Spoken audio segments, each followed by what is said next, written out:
തൃശൂർ വടക്കാഞ്ചേരി എങ്കക്കാട് വീട്ടുപറമ്പിലെ കിണറ്റിൽ കുടുങ്ങിയ ആടിനെയും യുവാവിനെയും ഫയർഫോഴ്സ് രക്ഷപ്പെടുത്തി. കിണറ്റിൽ വീണ ആടിനെ രക്ഷിക്കാനിറങ്ങിയ ഇതര സംസ്ഥാന തൊഴിലാളിയായ യുവാവും കിണറ്റിൽ അകപ്പെടുകയായിരുന്നു.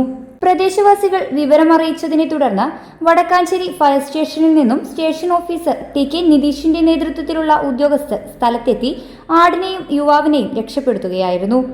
രക്ഷാപ്രവർത്തനത്തിൽ മുകേഷ്, സുധീഷ്, മുസ്തഫ, നിതിൻ ദേവ്, രോഹിത് തുടങ്ങിയ ഉദ്യോഗസ്ഥരും പങ്കെടുത്തു. News bureau, Vadakkanchery.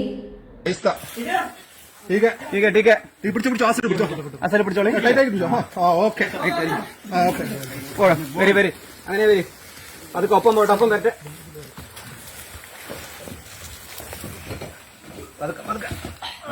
ഒന്നും കൂടി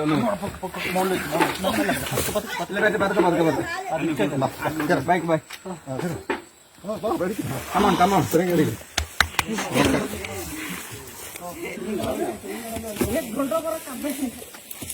അയ്യോ